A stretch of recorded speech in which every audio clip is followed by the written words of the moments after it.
ఓం గం గణపతియే నమః. మీలో ఎవరికైనా ఆర్థిక సమస్యలు, లేదంటే అనారోగ్య సమస్యలున్నా, లేదు అంటే ఏదైనా తీరని కోరిక, బలమైన కోరిక ఉండి అది తీరట్లేదు, విఘ్నాలు కలుగుతున్నాయి అంటే గనక తప్పకుండా చేయవలసిన వ్రతం సంకష్టహర గణపతి వ్రతం అండి. ఆ వ్రతం చేయటానికి సరియైన సమయం ఇప్పుడే. శ్రావణ మాసంలో మనం సంకష్టహర చతుర్థి ఇప్పటి వరకు మొదలుపెట్టని వాళ్ళు కనుక అయితే శ్రావణ మాసంలో మొదలు పెడితే చాలా మంచిదండి. శ్రావణ మాసంలో మొదలుపెట్టి ఖచ్చితంగా 6 నెలల లోపు మీ కోరిక ఎంత బలమైనదైనా సరే తప్పనిసరిగా తీరుతుందండి. అది 100% నిజం. ఎందుకంటే చాలామంది అలా మా కోరిక తీరింది అని చెప్పిన వాళ్ళు చాలామంది ఉన్నారు. నాకు అనుభవంలో కూడా చెప్తున్నాను. శ్రావణ మాసంలో మనం మొదలుపెట్టి సంకష్టహార చతుర్థి 6 మాసాలు తిరిగేలోపే మీ కోరిక అనేది తీరుతుంది. ప్రతి నెలలో కూడా పౌర్ణమి తర్వాత 4వ రోజు సంకష్టహార చతుర్థి వస్తుందండి. ఆ రోజు నియమ నిష్టలతో ఉపవాసం ఉండగలిగే వాళ్ళైతే కనుక ఉపవాసం ఉండలేను అనుకున్న వాళ్ళు పళ్ళు, పాలు లాంటివి తీసుకోవచ్చు. చంద్రోదయం అయ్యే వరకు అలా ఉండి చంద్రోదయం అయిన తర్వాత స్వామివారికి పూజ చేసి తర్వాత ఉపవాసాన్ని విరమించుకోవచ్చు.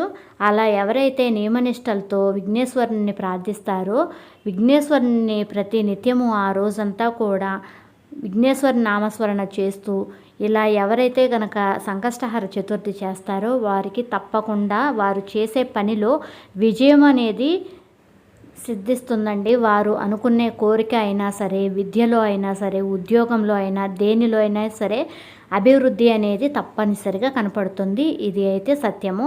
ఎందుకంటే మనం ఏ పని చేసినా విఘ్నాలు కలగకుండా ఉండాలని మనం ఆదిదేవుడిని పూజిస్తాము. అలాంటి ఆదిదేవుడికి ఒక వ్రతంలాగా కనుక మనం చేసినట్లయితే 6 నెలలు టైం అని చెప్పాను, కానీ 6 నెలల లోపే మీ కోరిక అనేది ఏదైనా సరే మీరు చేసే భక్తి శ్రద్ధలను బట్టి ఉంటుందండి. ఆయన్ని మనస్ఫూర్తిగా నమ్మి మనసు ప్రశాంతతతో ఆయన గనక పూజించారు అంటే తప్పకుండా మీ కోరిక అనేది నెరవేరుతుంది. అటువంటి శుభ సమయం వచ్చేసిందండి. శ్రావణ మాసంలో సంకష్టహర చతుర్థి ఎప్పుడు, ఏమిటి, 2024లో ఎప్పుడు వచ్చింది అనేది తెలుసుకుందాం. స్వస్తి శ్రీ చాంద్రమనైన శ్రీ క్రోధినామ సంవత్సరం శ్రావణ మాసం దక్షిణాయనం వర్ష ఋతువు బహుళపక్షం చవితి తిథి 22 ఆగస్టు 2024 గురువారంలో 5:58 సాయంత్రం నుండి మొదలయ్యి 23వ తారీఖు ఆగస్టు నెల 2024 సంవత్సరం శుక్రవారం నాడు మధ్యాహ్నం 3:29 వరకు ఉంటుంది. మనం ఈ వ్రతాన్ని 2024 సంవత్సరం శ్రావణ మాసం ఆగస్టు నెల 22వ తారీఖు గురువారం రోజున ప్రారంభించుకోవాలి. ఆ రోజు సంకష్టహర గణపతిని పూజించుకోవాల్సిన నామం హేరంబ గణపతి అనే నామంతో ఆయన్ని పూజించుకోవాలి. సంకష్టహర గణపతికి పీఠం కూడా ఒక పేరు ఉంటుందండి. ఆ పీఠం పేరు గణపతి పీఠం అని పూజించుకోవాలి.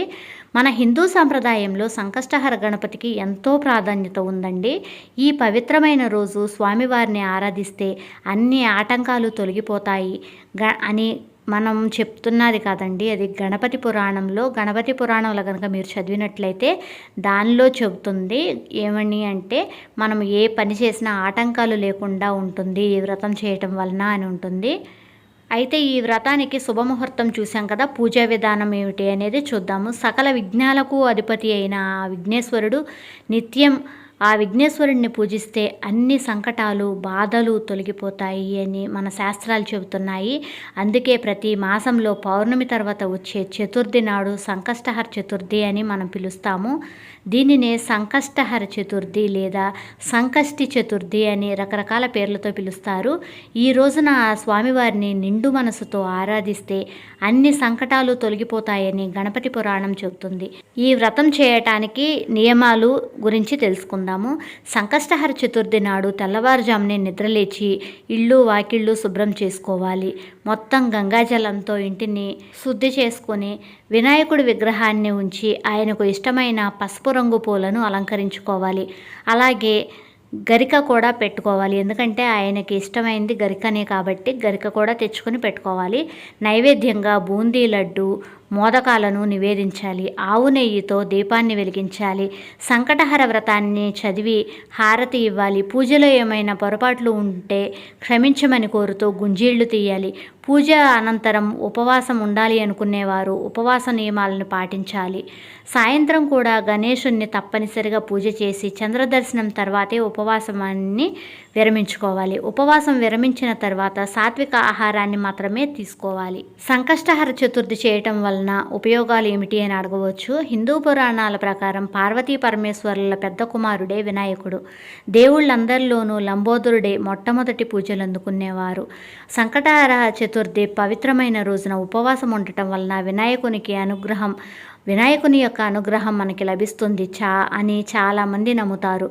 అంతేకాదు తమ జీవితాల్లో ఎదురయ్యే అడ్డంకులన్నీ తొలగిస్తాడని, తాము కోరిన కోరికలన్నీ నెరవేరుస్తాడని చాలామంది విశ్వాసం. అందుకే ఈ రోజున ఉపవాసం ఉండాలని నమ్ముతున్నారు. ఇటువంటి శక్తివంతమైన వ్రతాన్ని మీరు కూడా ఆచరించి మీ జీవితాల్లో వెలుగులు విరజిమ్మాలని కోరుకుంటున్నాను. చంద్రదర్శనం అయిన తర్వాత అని చెప్పాను కదా, చంద్రదర్శనం అనేది ఒక్కొక్క ప్రాంతంలో ఒక్కొక్క రకంగా ఉంటుందండి. ఆ ప్రాంతాన్ని బట్టి వారు ఆ సమయంలో ఉపవాసం అనేది విరమించుకోవాలి. మీకు కనుక ఈ వీడియో నచ్చినట్లయితే ప్లీజ్ లైక్ చేయండి, షేర్ చేయండి, సబ్స్క్రైబ్ చేయండి. Thank you for watching.